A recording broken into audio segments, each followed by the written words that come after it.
Olá, este é o Conexão Futura, entrando no ar pelo canal Futura, e você confere também o nosso site futura.org.br/Conexão Futura para saber tudo sobre o nosso programa. A gente coloca algumas entradas do Conexão em destaque aí para você, e eu queria chamar a atenção para essa entrevista aqui, porque a gente está às vésperas do Enem, então essa dica é para você, estudante do ensino médio que está assistindo aí ao Conexão. Aqui tem dicas valiosas para o dia da prova, um serviço importante para você. E no nosso site você acessa também os perfis nas nossas redes sociais, o Facebook, o Twitter e o nosso canal, claro, oficial no YouTube.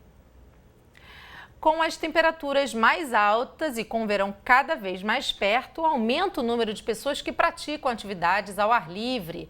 O movimento nas praias, então, nem se fala. Por isso, é muito importante dosar o tempo de exposição solar e proteger a pele de maneira adequada para evitar o surgimento do câncer de pele.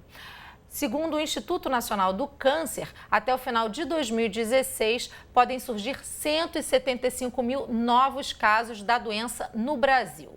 Esse tipo de câncer, que atinge homens e mulheres, é caracterizado pelo crescimento anormal e descontrolado das células da pele. A radiação ultravioleta é o principal fator para o surgimento dos tumores cutâneos. Além disso, está comprovado também que pessoas com históricos de queimaduras solares têm mais chances de desenvolver a doença. A dermatologista Daniela Lemes conversa mais com a gente aqui no estúdio sobre esse assunto. Olá, Daniela, bem-vinda ao Conexão, tudo bem? Oi, tudo bem. É um prazer conversar com você.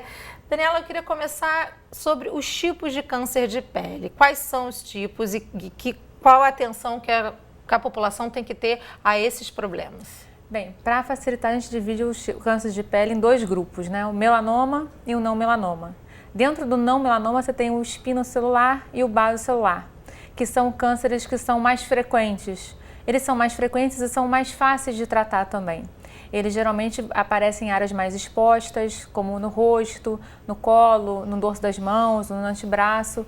Muito cuidado com homens na área da calvície, né? Se tiver área calvo, couro cabeludo também pode ter esses quadros também. E geralmente você tem que ver se é uma ferida que não cicatriza, que sangra toda hora, não fica machucadinho, que pode você coçar, machucar e acabar sangrando. E tem o grupo do melanoma, que é um câncer de pele bem mais agressivo, que não é tão frequente, o percentual dele não é tão grande que nem o não melanoma, mas o problema dele é você tem que fazer o diagnóstico bem precoce. Quando você tem um melanoma in situ, ou seja, bem no iniciozinho, você consegue ter uma boa resposta.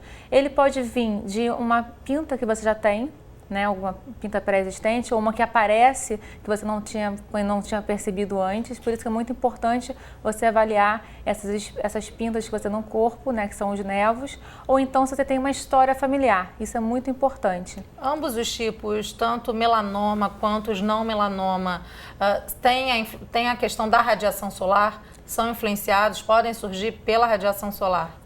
Os dois são importantes, a radiação solar, mas o tipo mais agressivo, que é o melanoma, também tem uma história muito importante de história familiar. Se você já tem alguém na família que teve um quadro de melanoma, você tem que ter um cuidado ainda redobrado, né? Daniela, você trouxe para a gente, eu queria pedir para colocar na tela, por favor, Tiago, um quadro que mostra essa questão das pintas, né, dos não melanomas. Então, explica para a gente, por favor, isso é em relação à simetria, à textura, como é? No caso, assim, se você tiver uma pinta no seu corpo, o que você tem que reparar? Primeiro, se ela já existia ou se é uma pinta nova, aí você tem que realmente ir no dermatologista. E também se ela teve alguma mudança. Então, para facilitar, existe uma regra do ABCD, que é se teve assimetria, se a pinta é assimétrica, ou seja, um lado é maior ou é diferente do outro, se as bordas, se elas estão certinhas, se elas são regulares, ou se não, se elas estão irregulares, estão assimétricas, né? A cor, se teve uma mudança de cor, ou se ela era mais escura e ficou mais clara, ou vice-versa, ou se ela tem várias cores na mesma lesão, e a dimensão, se ela mudou de tamanho, se ela cresceu. Então, quando tem algum desses fatores, você tem que ir realmente no dermatologista para ele poder avaliar se realmente é o caso, e através de um exame que a gente faz no consultório mesmo, uma dermatoscopia, você consegue visualizar se essa lesão tem a necessidade de ser retirada ou não. Agora, em relação à proteção solar, que a gente está aí para começar o verão já, daqui a pouco o verão está chegando, as praias já estão ficando mais cheias, e não só as praias, né? A gente acaba fazendo mais atividade ao ar livre, e aí a gente tem que se preocupar muito com a proteção. Qual é a diferença entre os raios UVA e UVB? Bem, é importante da proteção é falar não só do verão, mas do ano todo, né?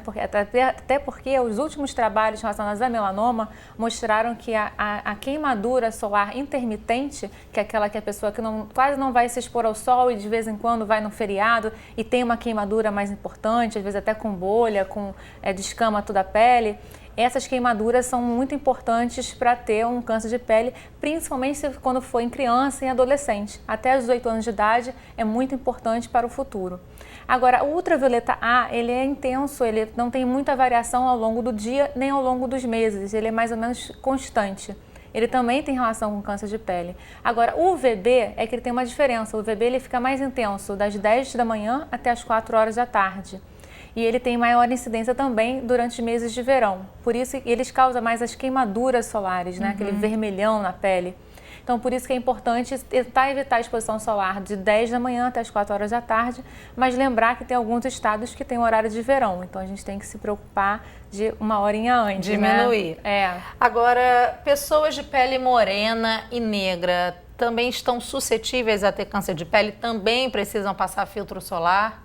Bem, Tatiana, as pessoas de pele morena e pele negra também têm que passar filtro solar. Lógico que a incidência do câncer de pele na pele morena, na pele negra, é menor do que na pele mais clara, né? Os olhos claros, pele clara, principalmente as pessoas ruivas. Mas também tem que se proteger porque também tem casos de câncer de pele, inclusive de melanoma também. Às vezes mais frequente nas regiões das palmas e plantas dos pés e nas unhas também. Então, você tem que tomar um pouco mais de cuidado. E o filtro solar que é indicado para a pele negra é o FPS 30, né? Um fator de proteção 30, que seria o mínimo indicado pela Sociedade Brasileira de Dermatologia. Agora, a unha a gente também protege? Precisa Não, proteger? É porque existe, pode ter um câncer de pele, melanoma na unha, né? Fica uma linha escura naquela região. Então, às vezes, você pode pensar que, machuquei, aconteceu alguma coisa. Então, você tem que ir realmente no dermatologista, porque é comum a pessoa de pele negra ter uma unha mais escura, às vezes umas linhas mais escuras, mas aí você tem que ir no dermatologista para ver se realmente isso é uma coisa normal do tipo de pele da pessoa ou se realmente alguma coisa tem que fazer realmente uma biópsia aqui no local. Agora, em relação ao uso do filtro solar, de quanto em quanto tempo é preciso passar o filtro de novo, depois de mergulhar? Qual é a orientação para a utilização? Bem, Tatiana, esse é um caso bem complicado na prática, né? Porque, na verdade, o nosso FPS 30, que vai proteger contra o UVB, ele só causa essa proteção se ele estiver aplicado uma quantidade que seria 2 gramas por centímetro quadrado de pele. Isso dá o que a gente chama de, para facilitar, criou a regra da colher de chá. Então, é uma quantidade referente a uma colher de chá para um braço, uma colher de chá para outro braço, uma para o rosto e pescoço, uma para o tórax, uma para as costas e 2 para cada perna. Então, são 9 colheres de chá para o corpo todo, que você teria que reaplicar de 3 em 3 horas ou de acordo com a água, a transpiração. Então, você gastaria um filtro solar de 200 ml, por exemplo, em 2 dias de praia. E a gente sabe que ele dura bastante. Então, a gente aplica de metade a 1/3 dessa quantidade. Isso faz com que o seu filtro solar FPS 30 seja, na verdade, um 15, um 10. Então, isso é que é o mais importante. Por isso que a gente, muitas vezes, pede para as pessoas, ainda mais pele mais clara ou pessoas ruivas, aplicarem um FPS mais alto. Ou então, realmente, aplicar uma quantidade maior e reaplicar mais vezes durante o dia. Muito bacana. Agora, a gente sabe que os filtros solares têm um preço um pouco mais alto, principalmente as boas marcas, né, que garantem efetivamente essa proteção e os que têm também um alto fator de proteção. Como a gente pode fazer, na sua opinião, como é que a classe médica tem se movimentado em relação a isso para o fornecimento de filtro solar pelo Sistema Único de Saúde? Quais são as regras hoje em dia? Na verdade, estão tentando cada vez mais diminuir os impostos em relação ao filtro solar. Tem algumas marcas, hoje em dia, algumas empresas que conseguiram baixar o preço do filtro solar. Até embalagens maiores para você aplicar na família toda também, né?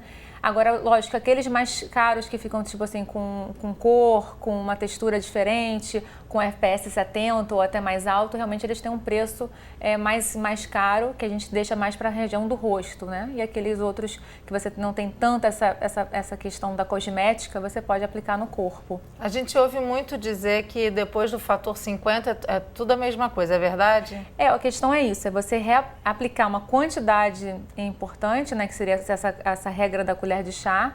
E realmente, assim, quando a pessoa tem um problema de pele, ou então, assim, se tem um histórico de câncer de pele, ou até mesmo essa própria pessoa já teve um câncer de pele que já retirou, ou a pessoa muito clara, né, com a pessoa ruiva também, o ideal realmente é passar, quando for se expor ao sol, tipo uma praia, uma piscina, passar um FPS mais elevado, porque realmente ele tem substâncias, alguns têm uma substância que vai proteger um pouco mais.